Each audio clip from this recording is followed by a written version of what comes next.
All right, guys, Wednesday, so today's home workout is going to be shadow boxing. All right, we're going to do our basic combinations again. We're going to add some more intermediate moves into them. But first off, we got to warm up. All right, so light on your feet, back and forth, side to side, switch your feet. Shuffle.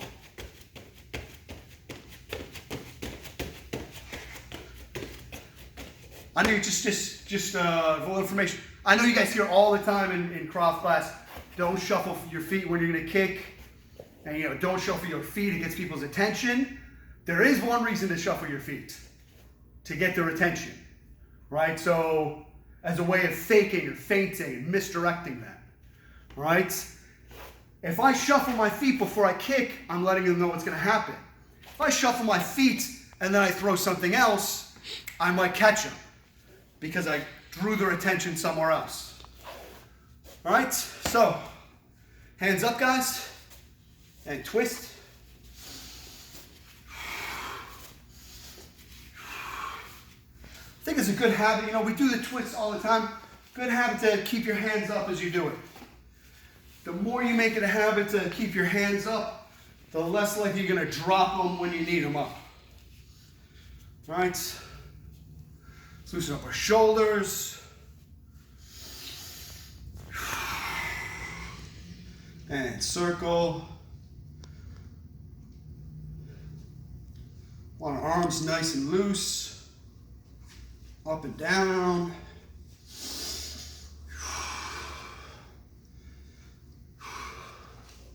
So last week we did puppet strings as part of a warm-up. We're going to do a little flow drill. No power, just straight up hook. Just loosening up our shoulders so we can flow between our punches easier.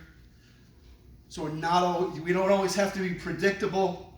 Wherever we are, we can throw from whatever angle we want to. Just relax. Nice and loose. Right? Let's do a little footwork. Right? I don't know how much space you guys have. You might be limited on space. If you got room, you can go back and forth, side to side. Another simple drill you can do where you don't need a lot. If you don't have a lot of room, you don't need a lot of room. Get in your stance. Forward, to the right, back, to the left, forward. Just doing walking a little bit of a box, but it lets us go in all the different, in all the different directions. Sideways, forwards, backwards. Right? You can make this a normal part of your routine.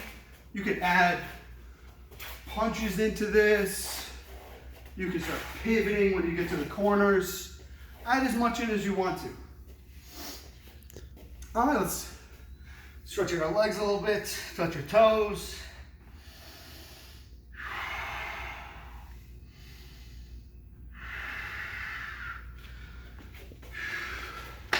Stretching our thighs.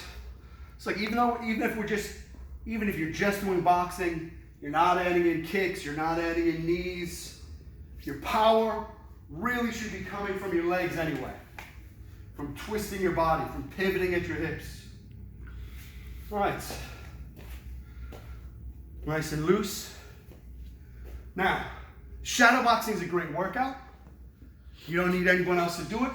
There's another reason to do it. There's a reason boxers who have gyms, they've always got bags to hit, they always got people to train with, people still shadow box.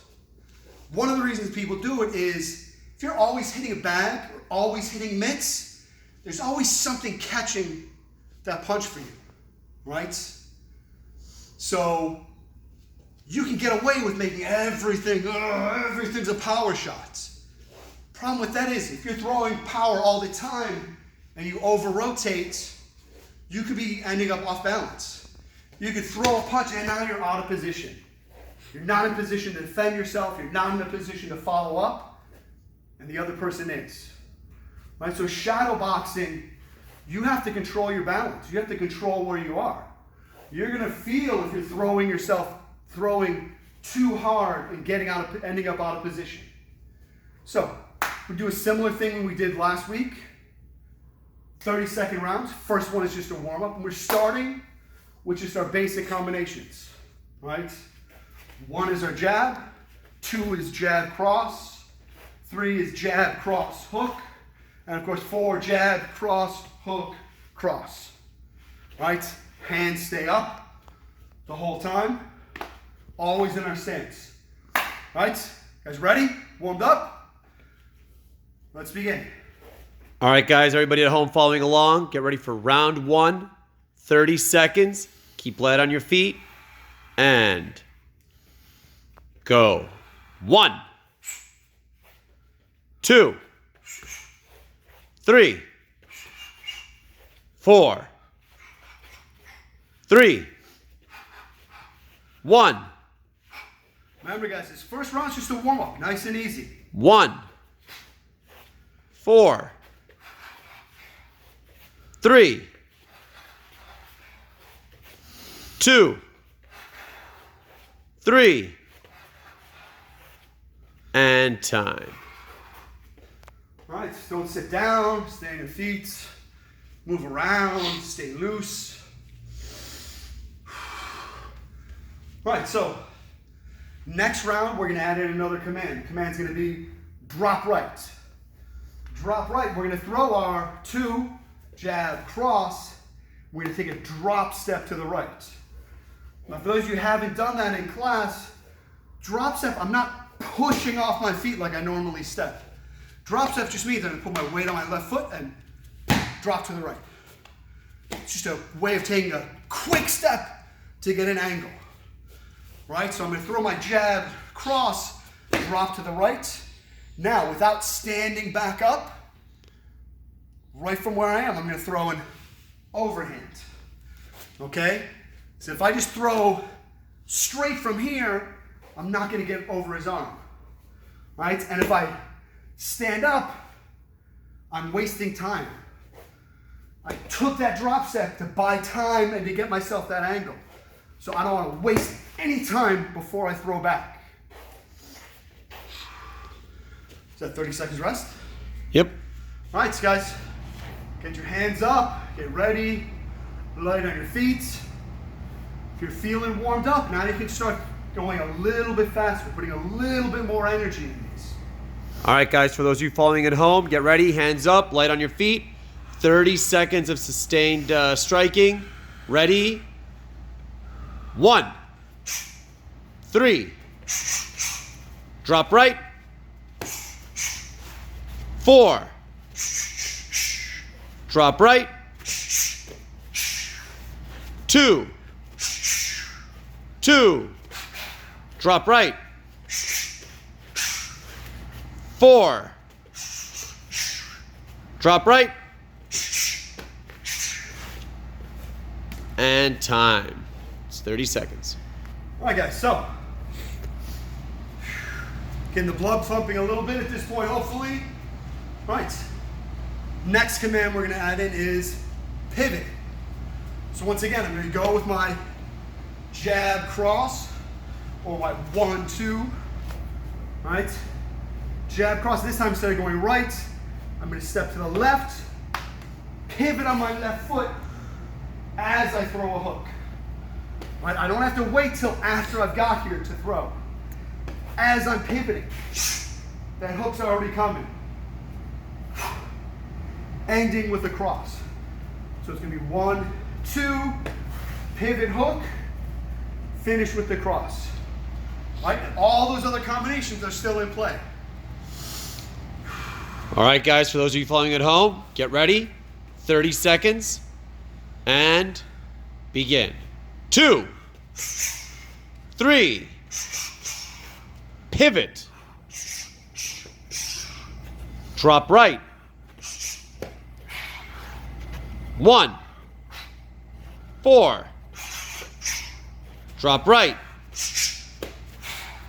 pivot, 1, pivot, 2, and time. All right, guys, keep moving around. Keep loose. Breathe in. Breathe out. All right, so last command we're adding in is slip and move. So we're gonna slip to our left, at the same time stepping forward, right? As if they're throwing across, I'm using that opportunity to move in as I evade that punch. It's a combination that Mike Tyson used to like. He'd draw that punch, slip in, hook to the body, uppercut to the chin. Both of those punches with the left hand, right? All right. One little thing before we get started. When we're slipping or we're bobbing, we have to keep our hands up. Even this outside hand. There's a tendency to sort of feel safe. Or if I keep this hand up, he's over here. He can't hit me with anything. But it's not true. Right? A cagey person is going to be able to set you up for things. That jab or that cross that you thought where you were slipping may have been a fake. And there may be a hook coming. You could walk right into that. Right? They could throw, and as you slip, spin out with the other hand. Or if they're a good kicker, when you that hand you thought you were slipping is just going to grab your head and set you up for a kick. All right, so especially when we're in close, our hands have to be up. All right, last round, hands up. Okay, guys, for those of you following at home, keep your hands up, light on your feet, follow my commands. 30 seconds. Ready? Go. 1. Drop right. 2. Pivot. 3. Slip and move. 4. Drop right. Pivot. Slip and move. 3. 2. Slip and move. Drop right. Pivot. 2. 3. 4. And time. All right, guys. Hope you all followed along. It's too easy for you guys. Remember, like we said last time, you can always add more time. Do it for a minute and then rest. Do it for 2 minutes and then rest. Or add in movements to make it more difficult. Bob after your combinations. Slip after combinations. Or throw a knee or a kick at the end of every combination. All right? See you guys next time.